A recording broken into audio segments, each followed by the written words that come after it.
Assalamualaikum warahmatullahi wabarakatuh. Alhamdulillahirrabbilalamin. Allahumma sholli ala Muhammad wa ala ali Sayyidina Muhammad. Pemirsa, bersua kembali dalam monolog sederhana Darwanto Hikmatologi yang senantiasa berupaya optimal untuk masing-masing diri, berpikir dengan kelembut cerdasan hati nurani, berdasar kitab suci, agama, kepercayaan yang kita yakini, senantiasa menjunjung nilai luhur peradaban pertiwi, keniscayaan bagi insani. Kali ini kita mencoba untuk menguak yang tampaknya tidak populer, yakni pertalian dengan pejabat politik.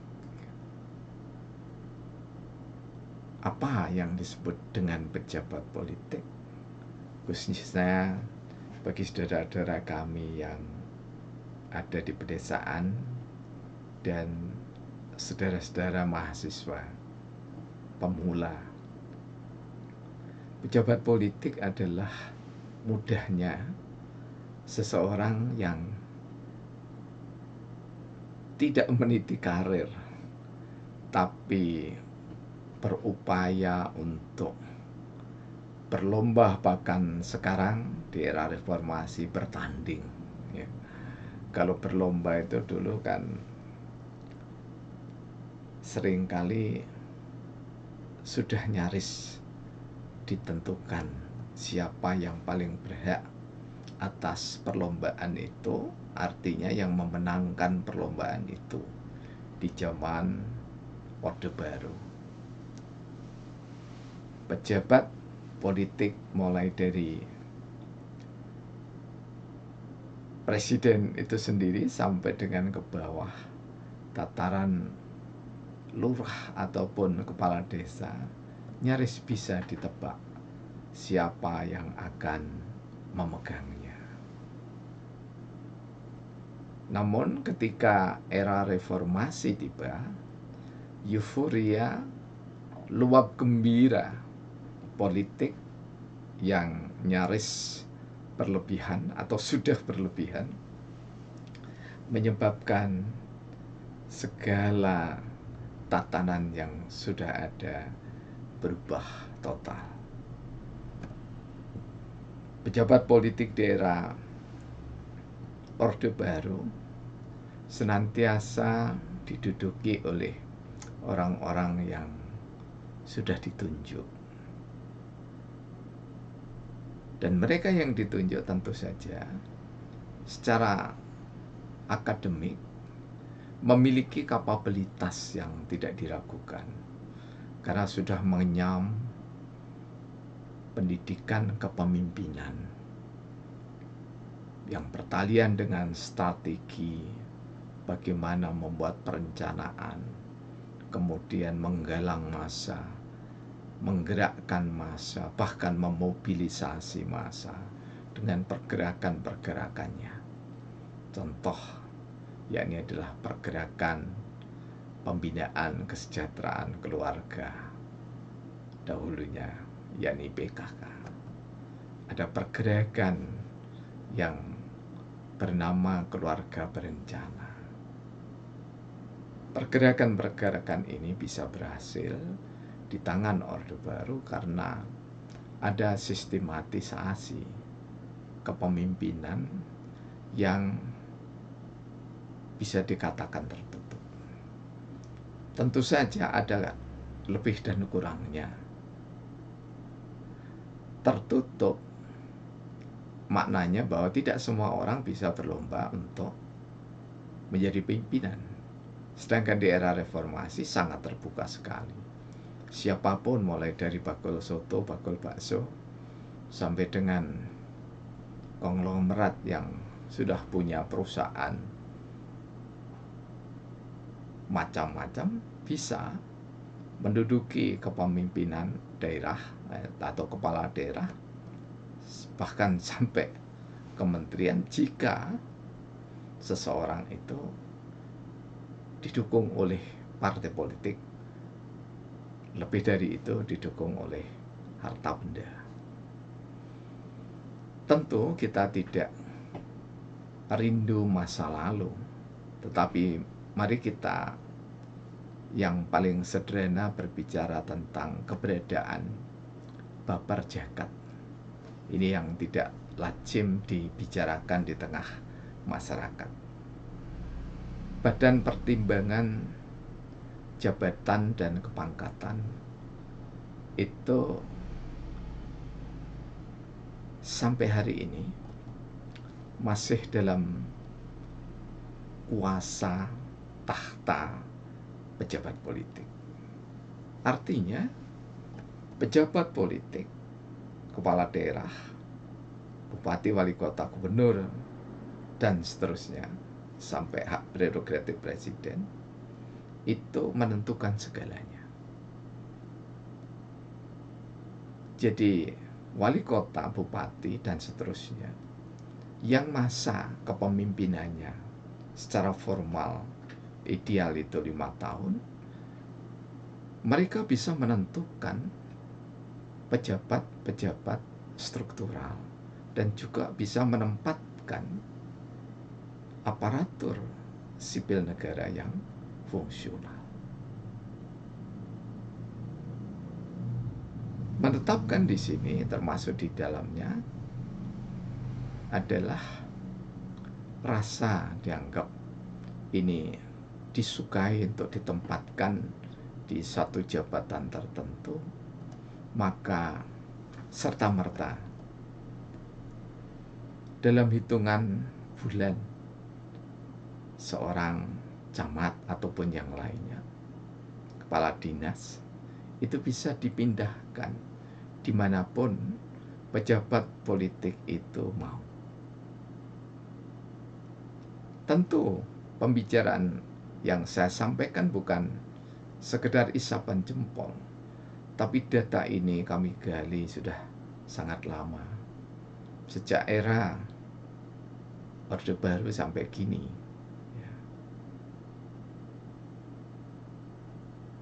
Kenapa sejak era Orde Baru sampai kini? Karena untuk membandingkan betapa rentannya pejabat-pejabat yang ada di level bawah terhadap kemauan politik pejabat politik yang menduduki jabatannya hanya 5 tahun secara normal.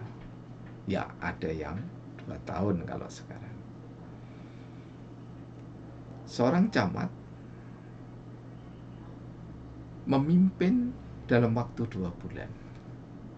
Kemudian serta-merta tanpa ada alasan yang jelas, dan camat pun tidak diajak bicara, bupati atau wali kota memindahkan. Kasus real yang kami wawancarai ini adalah seorang camat yang memiliki kapabilitas cukup istimewa. Saya katakan cukup istimewa atau bahkan istimewa karena setiap kali memimpin di kecamatan dia melakukan perubahan-perubahan yang berarti. Namun justru atas keberhasilannya itu, maka seorang camat ini paling lama sekitar 4 bulan dipindah tugaskan menjadi camat di daerah lainnya.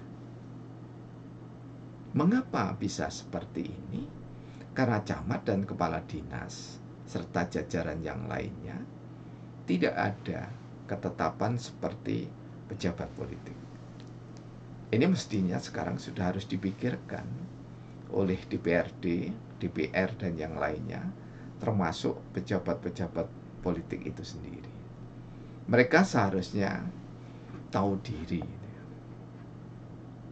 dalam pengertian bahwa mengapa kepemimpinannya yang sekitar 5 tahun itu bisa dengan mudah mencopot, mengganti, memindahkan, dan seterusnya.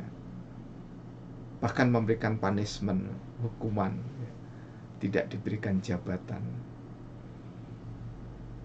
Sementara saudara-saudara kita meniti karir dari bawah untuk sampai menjadi sekretaris camat dan seterusnya, menjadi sekretaris lurah sampai dengan lurah dan seterusnya. Idealnya sekretaris wilayah daerah lah yang paling menentukan seseorang itu bisa dimutasi, dipindahkan, dipromosikan, dinaikkan jabatan, dan seterusnya. Mengapa demikian? Karena sekretaris wilayah daerah atau sekretaris kota, sekretaris kabupaten, sampai dengan provinsi, mereka adalah pejabat karir yang menduduki struktur itu secara berjenjang sedemikian rupa, sudah teruji di lapangan, teruji secara birokratis. Sedangkan pejabat politik, wali kota dan seterusnya, itu seringkali tidak teruji di dalam birokrasi. Inilah yang diresahkan oleh camat, sekcam, lurah, dan seterusnya, termasuk kepala-kepala dinas. Hanya saja mereka tidak berani menyuarakan. Ketika ada pertemuan selevel regional Jawa Timur dan kami ada di dalamnya, kami sampaikan gagasan itu, mereka sangat tertarik, sangat antusias sekali.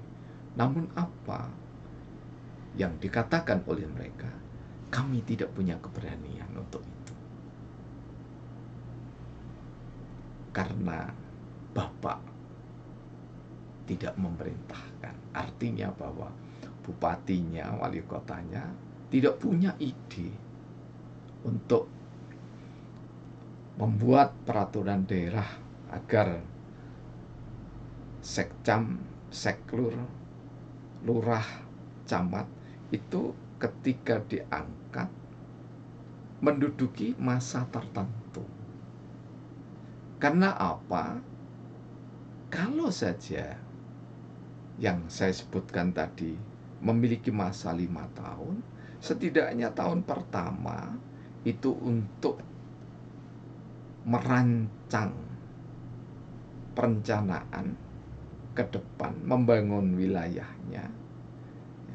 Kemudian 4 tahun itu betul-betul implementasi dari perencanaan yang sangat matang.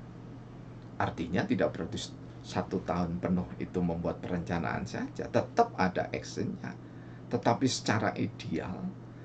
Jadi penetapan di tahun pertama perencanaan itu betul-betul merupakan gagasan yang logis, yang ditimba, diakumulasi dari masyarakat. Jadi memerankan masyarakat di sini menjadi keniscayaan. Ya, tidak seperti yang terjadi di era reformasi begini.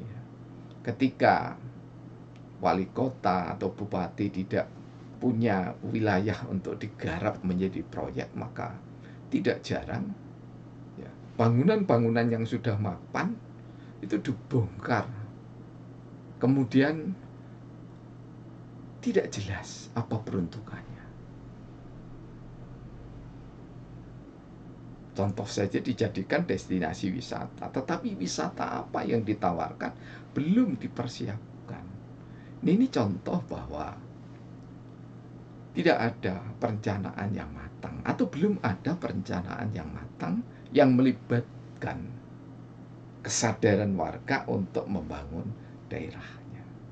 Jadi yang terjadi sekarang dengan kampung-kampung tematik dan seterusnya itu adalah euforia politik ya, atas kemauan politik untuk memproyekkan destinasi wisata, meskipun di daerah tersebut kurang layak disebut tujuan wisata. Ini tentu saja berkaitan dengan masa seorang birokrat menduduki suatu jabatan tertentu. Karena ketika birokrat itu menduduki jabatan tertentu di suatu tempat, pasti dia punya rencana setidaknya 5 tahunan. Jadi jangan alergi menyebut repelita, rencana pembangunan 5 tahunan itu. Jangan alergi, karena ini zaman Pak Harto tidak demikian mestinya. Jadi sustainable development, pembangunan yang berencana, itu adalah pembangunan yang memang tidak pernah terputus. Kalau terputus namanya bukan sustainable development, bukan pembangunan yang berkelanjutan. Masih banyak ide-ide segar yang perlu dikembangkan di satu daerah agar tidak membangun secara latah, sehingga dalam tulisan saya sebut dengan lataisme. Jadi musim pariwisata rame-rame membangun destinasi wisata, tidak demikian. Karena destinasi wisata, tujuan wisata itu ya, harus dipersiapkan secara matang bersama warga, apalagi dengan jargon pembangunan dari bawah, dengan klausul dan terapan musrenbang, musyawarah pembangunan. Ada musrenbang, kalau musyawarah pembangunan tingkat kelurahan, bahkan mau dimulai dari tingkat RW. Tetapi kalau tokoh tidak dilibatkan, kemudian birokrasi tidak punya penetapan dalam jangka waktu jabatannya, maka terus-menerus akan terjadi tambal sulam. Incremental model seperti ini sebenarnya ini adalah dicetuskan oleh Charles Lindblom tahun 1959, seusia dengan saya. Dan ini sudah saya kritisi, saya inovasi dengan default equality model tahun 1998. Pemirsa tercinta, kesannya ini kita hanya berbicara secara global. Memang kami maksudkan omong kobot global mengawali gagasan atau ide tentang dibutuhkannya pejabat birokrasi itu punya tenggang waktu supaya perencanaan bermutu. Terima kasih atas segala perhatiannya dan dukungan dalam bentuk apapun. Billahi taufiq wal hidayah. Wassalamualaikum warahmatullahi wabarakatuh.